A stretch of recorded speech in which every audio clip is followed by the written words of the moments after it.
여러분 주일 예배가 몇 시에 시작하는지 아세요?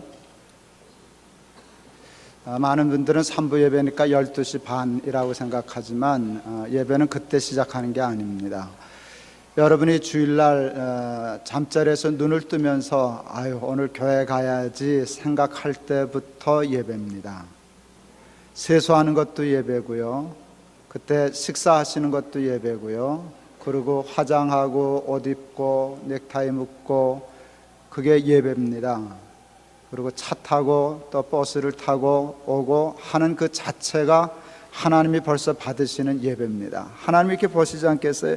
야, 저는 교회 가려고 난리네 그러고 하는 거 얼마나 좋으시겠어요? 예배죠. 여러분 저 늦으면 뛰잖아요. 그럼 하나님 그것도 또 이쁜 거예요. 저 뛰네. 그리고 또 계단 올라오시는 분들도 계실 텐데 하여간 천당 가기만큼 높아요. 우리 계단은. 그걸 땀 뻘뻘 흘리면서 올라오면 그거 이렇게 내려다 보시면서 그걸 예배로 받으실 거예요. 여러분 와서 우리 예배 시작하기 전에 우리 장로님 피아노 치고 우리 성가대 찬양하고 우리 또 이렇게 오케스트라 연주하고 그럴 때 그것도 예배고요, 모든 게 꽃꽂이한 것도 예배고요. 그래서 그리고 여러분 집에 갈 때까지 예배가 계속 된다는 생각을 하시고 사시면 12시 반에만 예배가 시작되는 게 아니구나 하는 거 여러분 아시리라 생각을 합니다. 제 말 맞죠? 네. 하나님 기뻐하시는 예배 드리시길 바라고, 제가 영락교에서 고등부할 때 고3 아이들이, 그때 고등부 예배가 8시 반인데 고3이 8시 반에 예배 오는 건 정말 힘들어요. 토요일날 밤새다시피 공부하는 아이들이 늦게 일어나기도 하는데, 제가 어느 동료 목사님 얘기를 들으니까 예배 시간이 늦었다고 자물쇠를 잠갔다 그러더라고요. 늦게 온 사람 집에 가라고. 이야, 내가 같은 목사지만 저러냐 싶어가지고 그 소리 듣고 전 와서 우리 고등부 아이들한테 그랬어요. 너희 늦어도 오너라 그랬어요. 끝날 때까지 와도 된다 그랬어요. 고3 아이도 공부하다 보면 늦잠 잘 수도 있고 늦을 수도 있지, 하나님이 그거 꽁 해가지고 문 잠그시겠냐? 내가 하는 하나님은 그런 하나님이 아니더라. 늦어도 오너라. 늦어도 오느라고 들고 뛰는 게 어느 예배보다도 기뻐하시는 예배니라. 그랬더니 점수 많이 땄어요. 애들 막 오는 거예요. 지각 안 하고요, 1학년보다 2학년이 많고 2학년보다 3학년이 더 많아지더라고요. 그래서 예배 늦지 말라고 한마디쯤 하는 건 괜찮지만 늦었다고 문 잠글 필요가 있나? 여러분 늦어도 오세요. 끝날 때까지 오세요. 그냥 오시고 끝나서 안 되면 다음 예배 오시면 되는 거고, 그렇게 해서 그러나 좀 마음의 정성을 가지고 예배하면 하나님 기뻐 받으시는 예배 될 줄을 믿습니다. 우리는 요즘 메가더 장군의 자녀를 위한 기도문을 중심으로 우리의 가장 사랑하는 자녀들을 어떤 사람으로 키워야 하는가 하는 문제를 함께 생각하고 있습니다. 오늘은 메가더 장군의 기도문 중 그를 요행과 안락의 길로 인도하지 마시고 곤란과 고통의 길에서 항거할 줄 알게 하시고 폭풍우 속에서도 일어설 줄 아는 자녀가 되게 해 주시옵소서 하는 이 말을 중심으로 오늘과 다음번 설교를 하려고 합니다.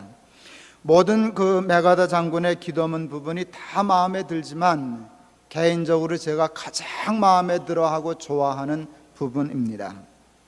우리 부모들이 자녀를 양육할 때 가장 보편적으로 잘못하는 부분이 이 부분입니다.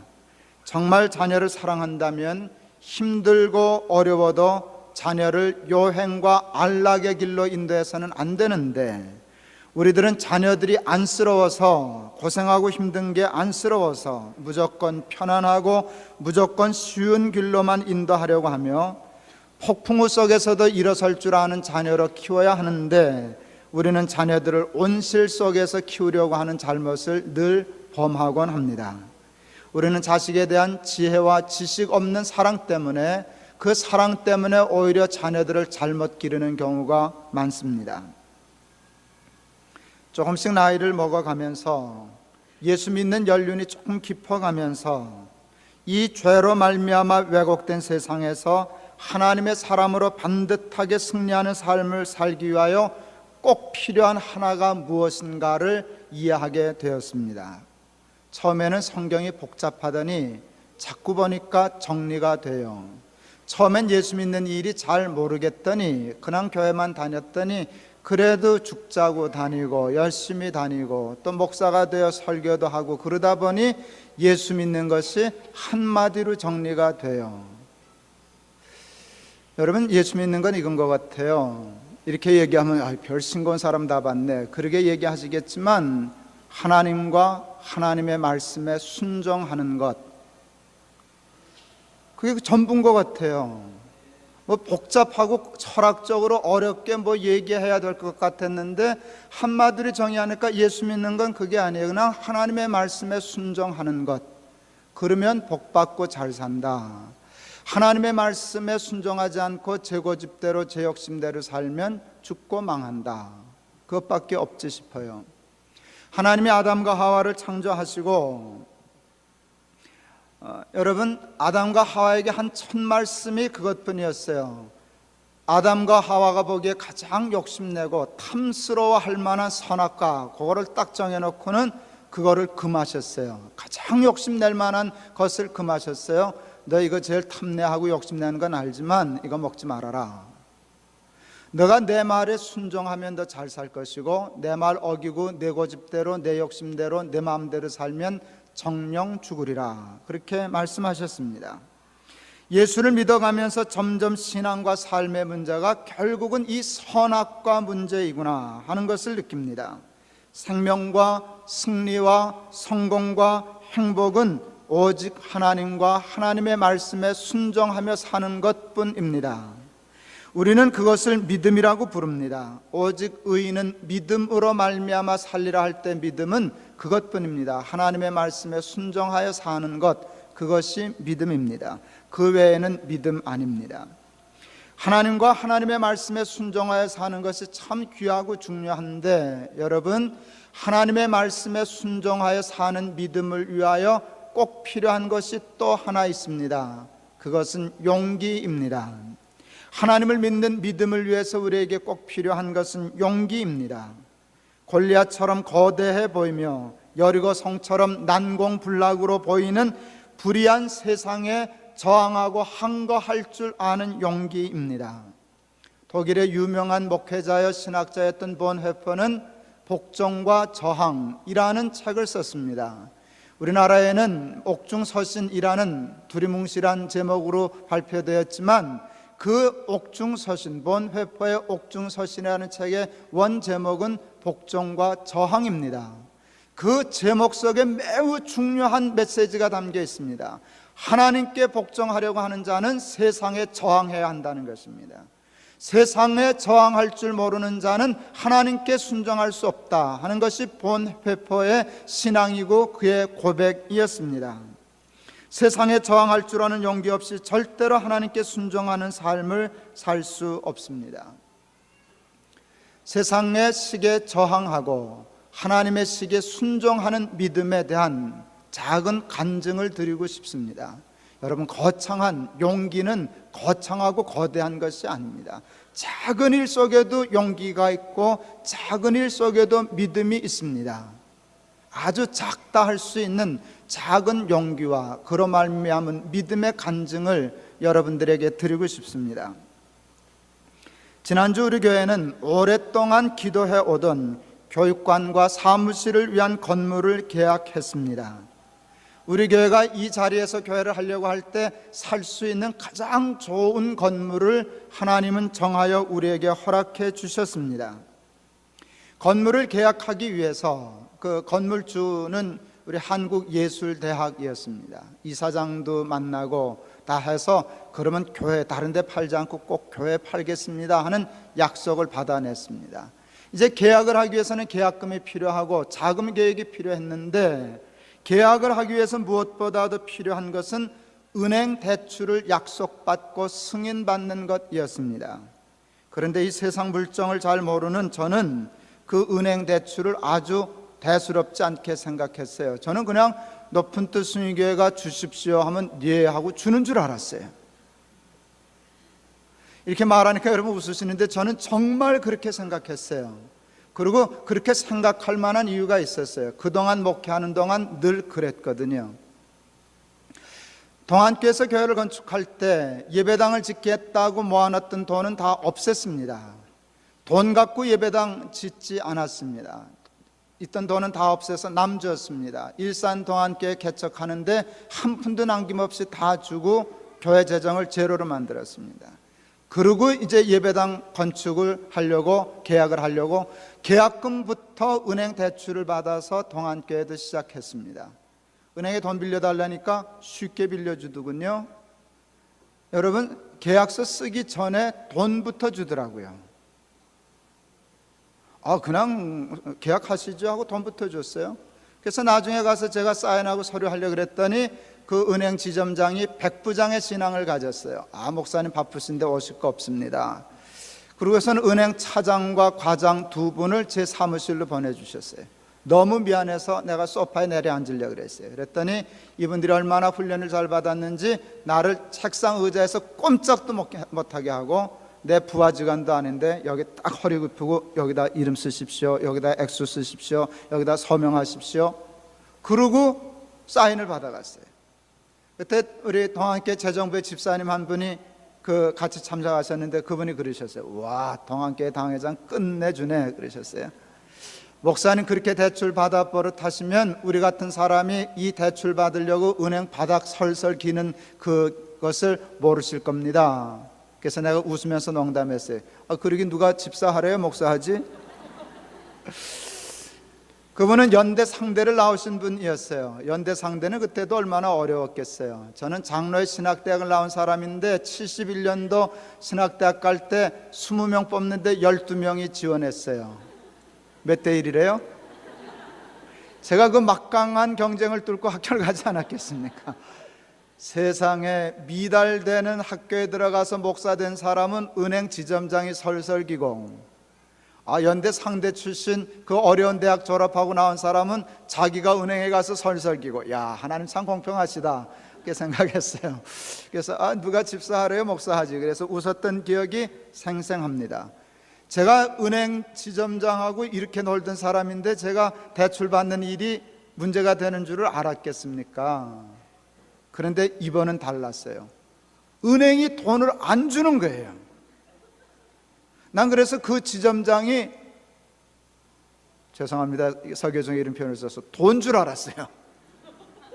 저 제정신인가, 어떻게 숭이게 돈을 안 줄까? 여러분이 이 말도 농담으로 들으시지만 거의 진심입니다. 저 사람이 제정신인가? 왜 우리 돈을 안 준대? 이해를 못했어요. 그게 당연한 일인데 저는 이게 내가 정신 나간 사람이라 이해를 못했어요. 우리 교회 돈을 안 줘? 꽤 우리나라 누구 하면 알만한 유명한 기업가가 보증을 쓴데도 안 준다는 거예요. 이야, 이게 참 배부른 은행 다 있다. 내 속으로 생각했어요. 그 은행 아니면 은행이 없나? 또 그러고 우리 교회 지점장들이 많으시잖아요, 집사님. 그 지점장 한 분이 제가 한번 힘써보겠습니다 해서 또 했는데 또 안 준다는 거예요. 1차 부결이 났어요. 이야, 이게 정말 장난이 아니네 이렇게 생각을 하고, 마지막 제가 그럼 심사하는 그 대출 심사하는 본점 심사팀하고 저 한번 만나게 하자 해서 마지막 미팅을 남겨두었는데, 그때야 정신이 들어서 이게 좋은 세상 됐구나. 저는 은행 대출이 그렇게 어려워지는 게 좋은 세상 된 증거라고 생각해요. 그 한국에 누구 하면 알만한 사람이 보증 쓴데도 교회는 규정 따라 딱 되면 되고 안 되면 안 되는 거, 힘은 들었지만 기분은 좋았어요. 우리나라 괜찮다, 우리나라 은행 좋네 생각했어요. 좋은 건 좋은 거고 힘든 건 힘든 거였어요.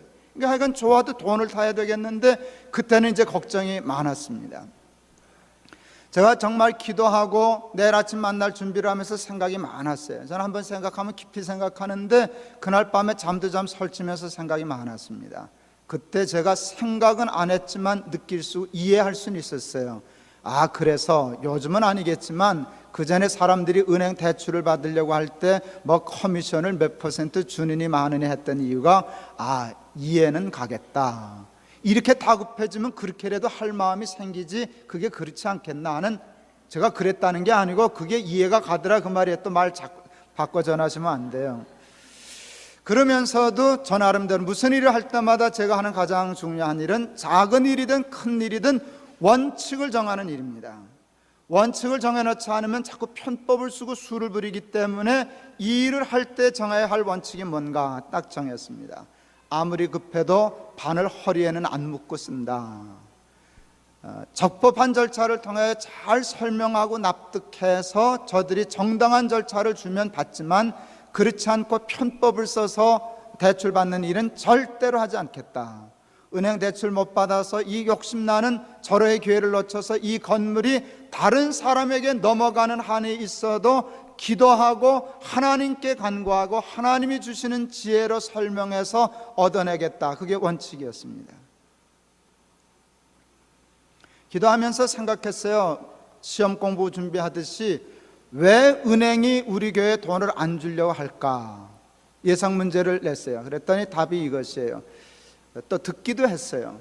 세상에 수십억, 우리가 42억 5천 건물을 살려고 그러는데 그게 작은 돈이 아니지 않습니까? 40몇 억짜리 예배당을 산다는 교회가 세상에 단돈 몇 억도 준비 안 하고 다 은행 대출 받았다고 사겠다는 교회가 어딨냐? 저 교회가 정신이 있는 교회냐?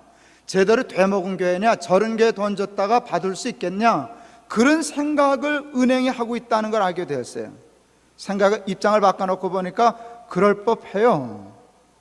그런 교회는 이제껏 보지 못했으니까 다음 40억짜리 저거 하면 다음은 10억이라도 준비해놓고 하려고 그러지 한 푼도 없이.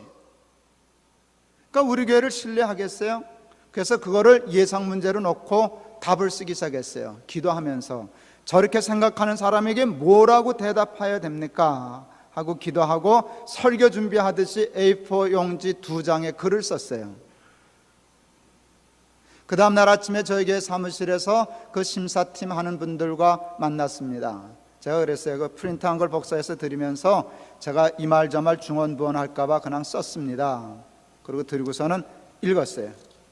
1번부터 10몇 번까지 1, 2, 3, 4 이렇게 해가지고 쫙 읽고 이게 저희 마음이고 교회 준비된 겁니다. 그리고 이제 몇 가지 얘기를 더 했지만 결과적으로는 그렇게 얘기하고 그 다음날 아침에 대출 승인을 받았습니다. 너무 좋죠? 대출 받은 것도 기쁜데 여러분 정말 정당한 정도로 가서 깨끗하게 기도해서 하나님이 주시는 지혜로 또 설명했어요. 왜 이렇게 40억짜리 건물을 짓는 교회가 단 몇 억도 준비하지 않았나? 제가 기도하면서 답을 이렇게 썼어요. 우리 교회는 땅 사고 예배당 짓는 일에 별로 관심이 없는 교회이기 때문에 그렇습니다. 이번에 필요해서 하나 사는 것뿐이지 이거 살려고 돈 모으지 않았습니다.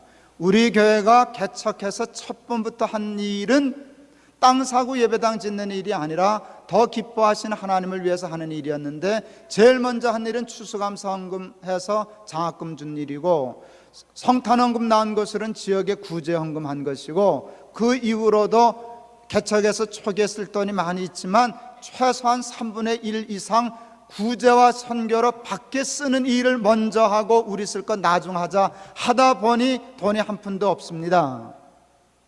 설명 잘했죠? 믿지 않는 사람도 그건 뭐 정신 나간 사람이다는데 그러지 않지 않겠어요? 믿지 않는 사람일수록 그 말을 더 이 교회 괜찮은 교회네 내 생각이지만 그럴 것 같더라고요. 그 말에 정말 내 생각대로 감동을 받아서 줬는지는 모르지만 하여간 대출 받은 건 사실입니다.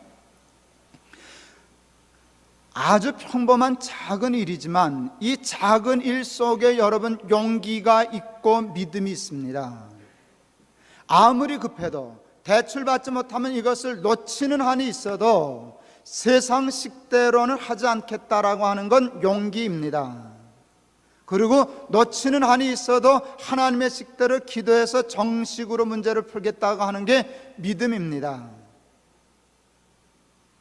그것이 하나님이 우리에게 요구하시는 용기와 믿음이라고 저는 생각합니다.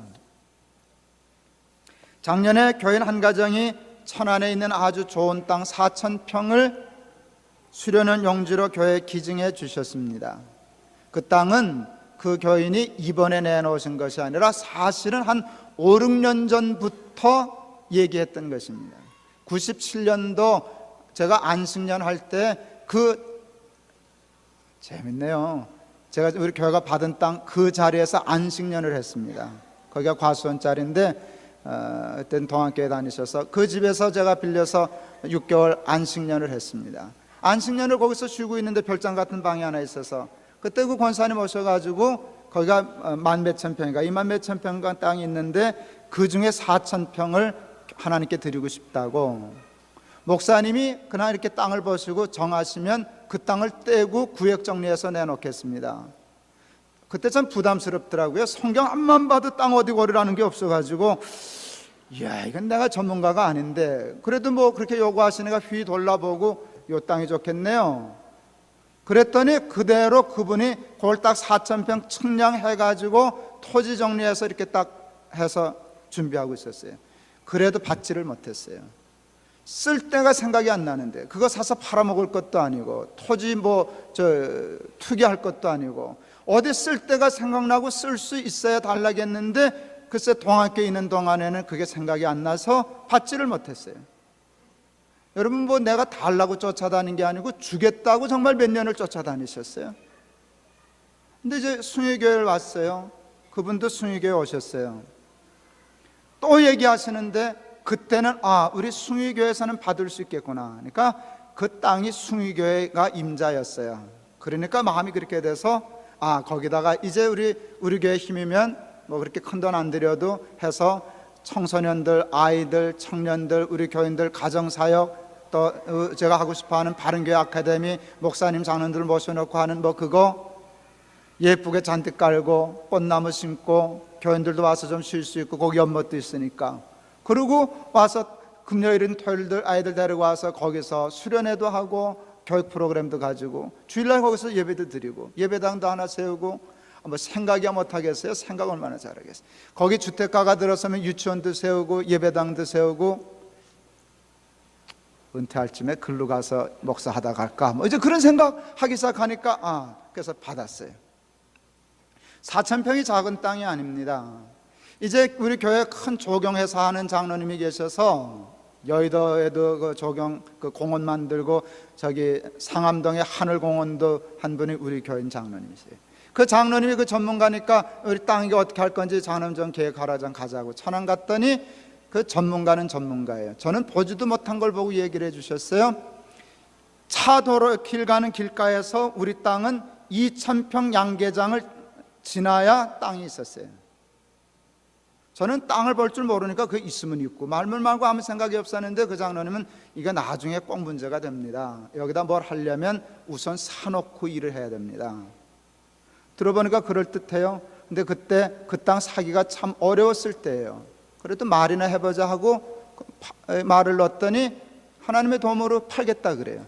자녀들이 충동질했어요. 부모님 이렇게 연세도 드셨는데 밤낮 양계하고 고생하면 사시겠습니까? 땅값도 이제 좀 어느 정도 올랐으니 그 다음은 4, 5억 원이라 한 5억 정도 됐는데 5억 정도 받으셔서 편히 사시죠.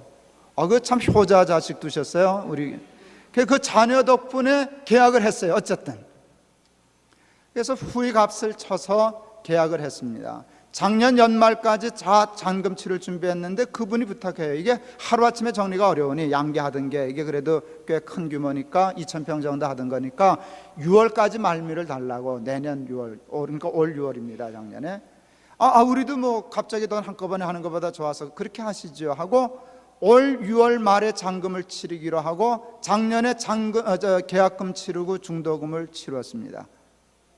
설교 듣는 것보다 재밌죠? 이게 그냥 설교예요. 근데 문제가 생겼습니다.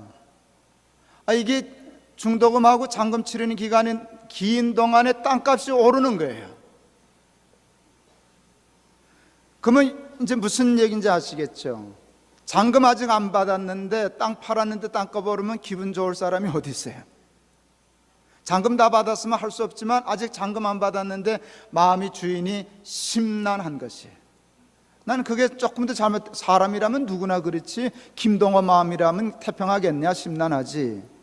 그러니까 주인이 중도금을 받았으니까 당신이 말은 못하지만 눈치가 뭔가 하면 건수만 있으면 해약하고 싶어요.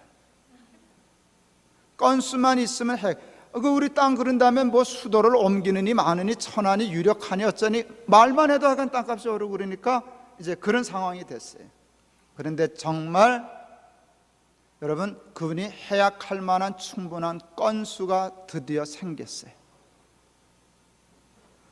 우리가 교회가, 제가 바보가 돼서 그러죠. 둔해서 그냥 돈 주면 사는 줄 알았죠. 돈만 주면. 그런데 교회가 땅을 사는 일이 쉽지 않다는 걸 중도금 치른 후에야 알았어요. 특히 농지는. 나중에 잔금 칠 때 돼서 등기를 준비하려고 시청, 법무사 사무소, 행정사무소를 알아보니 농지는 교회 이름으로 등기가 안 난다는 것이었어요. 이게 세상에 이런 큰일이 어디 있어요? 여러분, 그 소식을 그 양계장 분이 아셨어요. 그러니까 얼마나 좋으셨을까요?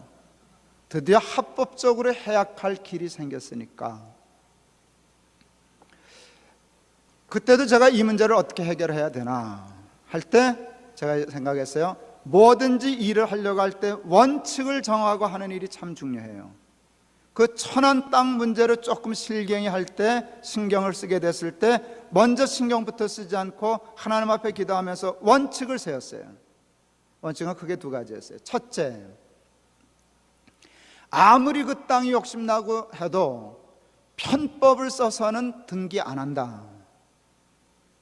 다시 해약하고 물러주어서 내 땅이, 우리 교회 땅이 되지 못하고 그냥 불편한 4,000평 가지고 하는 한이 있어도 불법을 하고 편법을 써서는 이 땅 등기 안 한다. 첫째 원칙이에요. 그건 아까 은행 대출이나 똑같은 원칙입니다. 둘째, 합법적으로 등기를 해도 땅값이 정말 많이 올랐으면 계약대로는 안 줘도 되지만 조금 더 드리자. 그죠? 아니, 교회가 일을 하는데 옳고 그르를 떠나서 남 억울하게 하고 마음 아프게 하고 해서 무슨 복을 받겠어요? 제 마음엔 자존심이 있어요. 뭔가 하면 그분이 우리 교회 덕을 봐야지 우리가 그분의 덕을 보면 안 된다. 근데 땅값 문제는 조사해 봤어요. 그래서 진짜 얼마나 올랐나? 안 올랐어요.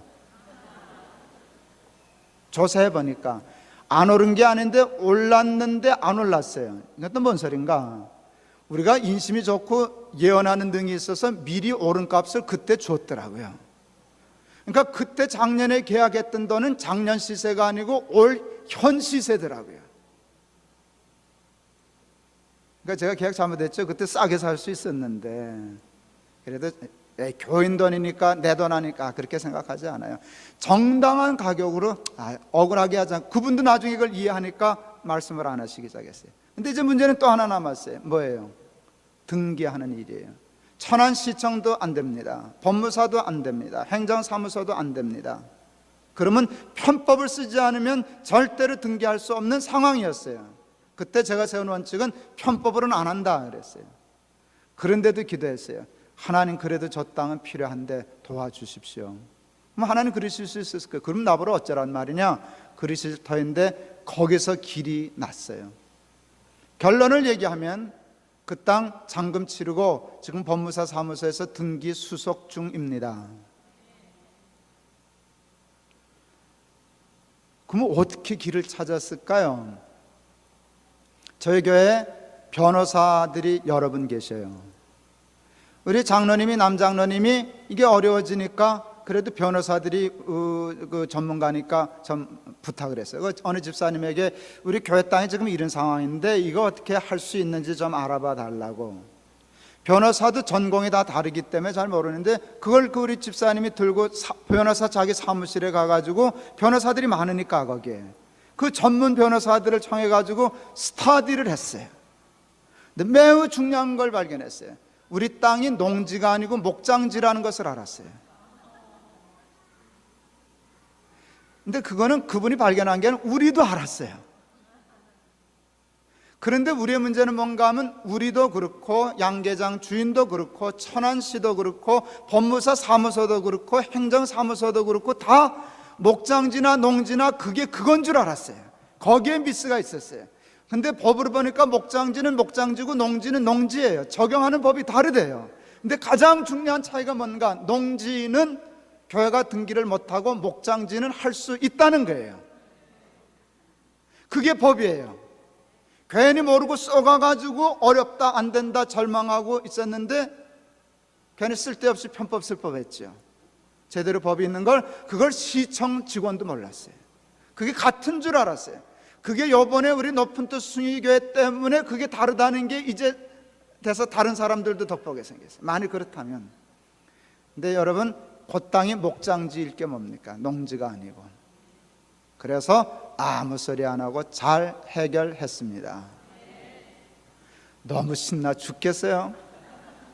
그래서 여러분, 교육관 은행 대출 받아서 계약했지, 천안 땅 잔금 치러서 등기 수속 중이지.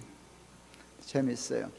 한 번도 하나님 교육관이 필요합니다, 수련원짜리 필요합니다 했지 필요 없습니다 소리는 안 했어요. 그래도 그게 높은 뜻 숭의교회가 해야 할 제일 먼저의 일이라고 생각하지 않았어요. 그래서 은행과 은행 직원들이 의심할 만큼 저 사람들 정신 있는 사람인가? 이 건물을 사면서 한 푼도 돈을 안 모아? 그럴 만큼 먼저 하나님 더 기뻐하시는 일을 했는데, 하나님 천천히 주세요 했는데 2년 9개월 만에 서둘러도 되지 않을 일들을 하나님이 철커덕 해놓으셨어요. 그게 나는 너무 좋아요. 마태복음 6장 32절 33절, 너희는 먼저 그의 나라와 그의 의를 구하라, 그리하면 이 모든 것을 너희에게 더하시리라. 그 말씀에 증거를 얻은 것 같아서 펄쩍펄쩍 뛸 듯이 기뻐요. 교육관 계약한 것도 기쁘지만 편법 쓰지 않고 수부리지 않고 사람한테 가서 아부하지 않고 기도하고 정직하게 내놓고 정면으로 해결한 게 더 기뻐요. 천안 땅을, 와, 장로님 감사합니다. 천안 땅을 얻은 것도 기쁘지만 주인 억울하게 하지 않고 어떤 이유로든지 손해 끼치지 않고 억울하게 하지 않고 편법 쓰지 않고 포기할 마음 가졌는데 그 정직하게 밀고 나가는데 전혀 틈이 안 보이는 틈을 하나님이 길을 내셔서 목장지는 합법이야, 그거 찾아내게 하셔서 등기해 준 게 얼마나 신나는지 모르겠어요. 믿음, 용기 너무 거창하게 생각할 것 없어요. 칼드민 되는데 순교할래? 꼭 그것만 용기 아니에요. 이 작은 일이라도 아무리 땅이 욕심나도 하나님의 식대로 순종하겠습니다, 그거 아닌 데는 저항하겠습니다 라고 하는 것이 우리가 지켜야 할 믿음인 줄을 믿습니다. 여러분, 이 경우를 한번 생각해 보시죠.